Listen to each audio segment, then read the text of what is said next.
This video is created to show you how to use TI89 to plot the two functions in TI89 and also find their intersection points and their derivative. So in the TI89, we have the graph application. We go to that application and we hit enter. You should be able to see an empty window. Now we hit diamond F1 to input our equation. We have y1 equals 0.008 multiplied by 1 minus x divided by -6, and we have a square. So the first equation is a parabola, and the second equation we have -x divided by 1200. Now we have our two equations specified. As we know, the first equation is the Shockley's equation, and we have 0.008 as our maximum drain current and -6 as our pinch voltage. And this equation relates to VGS, which is our X, and Y, which is our drain current. The second equation has the same variables, but it's the load line equation that we obtained from the KVL of the circuit analysis. Now we are going to specify the range of X and the range of Y that we're going to plot. So as we know, X is VGS. This voltage is always negative. And Y is the drain current, and it is in the milliamps range. So we can specify the minimum value that we want to plot for VGS, that is -10 volts. We can do -15 if we want. And the max value is 0 because we know VGS is always negative at the scale of 1. So for the minimum value of Y, or the drain current,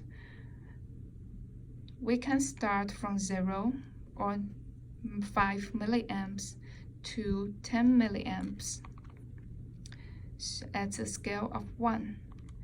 So now we have our axis ready. We can hit diamond and graph. Now the calculator is going to plot the first function, the Shockley's equation first, and then it will plot the second equation, the load line.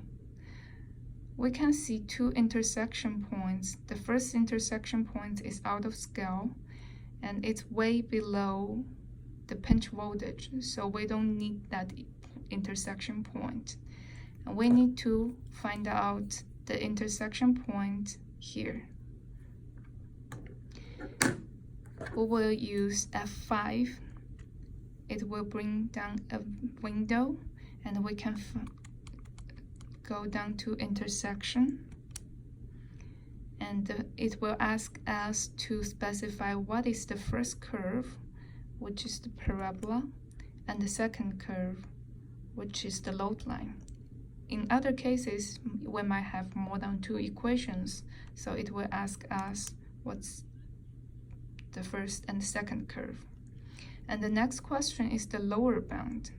Since we have more than one intersection points, the calculator is asking us, where is this intersection point? We have to specify a range for these intersection points. So we can specify the lower bound anywhere lower than the intersection points, but not include the other intersection points. And the upper bound, we will travel to the other side of the intersection points.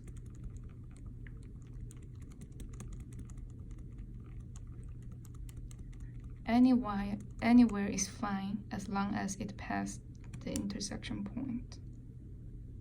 And it will compute the intersection for us. Now we have a x value of -2.77 and y value of 0.002312.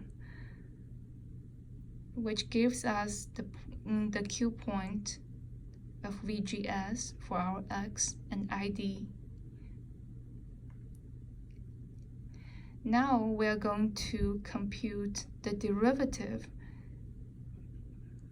of Y with respect to X, because that is our transconductance, or GM, that we need to use in our AC analysis. Now we can go to F5, and we can go to derivatives, and we can go to the right arrow, and the first option is dy to dx. And it will ask us to specify where do I compute the derivative. First, we need to specify the curve number. We always compute the derivative on the parabola or the Shockley's equation, not the load line. So in our equation window, diamond F1, we specify the Shockley equation is the first equation. So we can just hit enter, and it will compute the derivative at the intersection point, which gives us 0.00144, which is also 1.4 millisiemens.